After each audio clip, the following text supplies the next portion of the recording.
దేవునికి మహిమ కలుగును గాక. Amen. God bless you all. యేసుక్రీస్తు ప్రభు మహా కనికరము గల దేవుడు అండి. ఎంతో ప్రేమమయుడు, ఎంతో దయమయుడు, ఎంతో జాలిగల దేవుడు. అందుకే ఆయన ఎక్కడో ఆకాశమందు స్వర్గమందు నిత్యజీవమందు ఆ మహాపట్టణములు కొన్ని వేల కోట్ల దేవుల మధ్య నిత్యము స్తుతించబడి ఆరాధించబడి కొనియాడబడుతున్న దేవుడు. Biggest God, world God, real father అయిన యెహోవా తండ్రి, పరమ తండ్రి యేసుక్రీస్తు ప్రభువుల శరీరధారిగా మన మధ్యకు వచ్చాడండి. ఎంత ప్రేమిస్తున్నాడు దేవుడు, అయితే బహుగా ప్రేమిస్తున్నాడు ప్రజలందరినీ. ఎందుకంటే ఆయన నిజమైన సృష్టికర్త, నిజమైన తల్లి తండ్రి, నిజమైన దేవుడు యేసుప్రభువు. కాబట్టి మన పాపాలతోనైన రక్తం కాల్చి భూమి మీద నరుడిగా పుట్టి రక్తం కాల్చి ప్రాణం పెట్టి సమాజం గెలిచి మనం తిరిగి బతికి తన ఆకాశానికి నిత్య జీవన స్వర్గానికి ఆ మహాపట్టణానికి పరలోక రాజ్యానికి వెళ్ళిపోయాడు. ఆ గొప్ప దేవుడైన యెహోవా తండ్రి, పరమ తండ్రి, పరిశుద్ధ యేసుక్రీస్తు ప్రభు.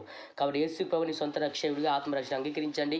ఆయన నిజమైన దేవుడు, నిజమైన రక్షకుడు, నిజమైన కాపరి యేసు ప్రభు ఒకటే కాబట్టి తెలుసుకొని నిజ దేవుడు వద్దకు వచ్చి రక్షణ పొందాలని మనవి చేస్తున్నాను. Amen. God bless you all. కాబట్టి ప్రభుని సూచించండి, ప్రభు మార్గంలోకి రండి, ప్రభు దారిలోకి రండి.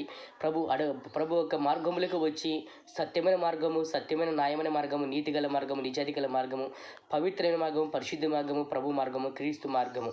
అందుకే యేసు ప్రభు అన్నాడు కదా, నేనే మార్గం, నేనే సత్యము, నేనే జీవం అన్నాడు ఆయన. అంటే సమస్తము నాదే, సర్వలోకం నాదే, సర్వవిశ్వము నాదే, సర్వలోక ప్రజలు నా వారు, నా ద్వారా పుట్టినవారు. కాబట్టి అందుకే దేవుడు కాబట్టి ఆయన అందుకే ఆ మాట, ఆయన ద్వారా పుట్టిన వారు మనం అందరం కాబట్టి ప్రభు యెహోవా ద్వారా పుట్టిన వాళ్ళం కాబట్టి యేసు ప్రభు ఆ మాట చెప్తున్నాడండి.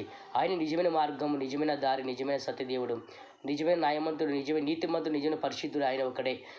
మన ప్రజల పాపాలు క్షమించి నిత్య జీవాన్ని, స్వర్గాన్ని, ముక్తి రాజ్యాన్ని, మహాపట్టణాన్ని ఇవ్వగల దేవుడు ఆయన. ఆయన కృప ఎంతో, ఆయన కృప, ఆయన వాత్సల్యత ఎంతో మధురం, ఎంతో అమూల్యమైనది.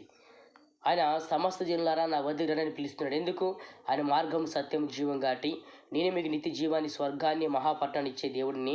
నేనే మీ పాపాలు మోసిన దేవుని, మీ పాపాల కొరకు రక్తం కార్చిన దేవుని, శిలువ మోసి రక్తం కార్చి శిలువలో నా శరీరం చీల్చబడి రక్తం కారి అరికారి మొదలుకు నండెత్తుడు ఆయన రక్తాన్ని కాల్చి, పరిశుద్ధ రక్తం విలువైన శరీరం కాల్చి ఆయన మన కోరికైన సెలవులో మరణించి సమాధి చేయబడి 3 దినం బ్రతికి తిరిగి లేచి సజీవంగా లేచి మృత్యుంజుడై తన నిత్య జీవానికి, స్వర్గానికి, మహాపట్టణానికి, మహాలోకానికి తిరిగి వెళ్ళిపోయాడు.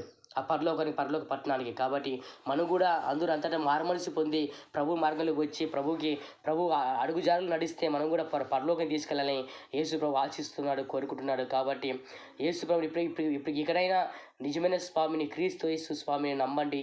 యేసయ్యని ఆరాధించే యేసయ్య సన్నిధికి వెళ్ళండి, యేసయ్య మార్గంలోకి రండి, అర్థం చేసుకోండి. మీ పాపాలు వదిలేయండి, మీ అక్రమాలు వదిలేయండి, మీ దోపిడీలు, దొంగతనాలు, విగ్రహధారణ, ఆ మూఢనమ్మకాలు, ఆచారాలు, వేషధారణ ఇవన్నీ వదిలేసి ప్రభువైన క్రీస్తుని నమ్ముకొని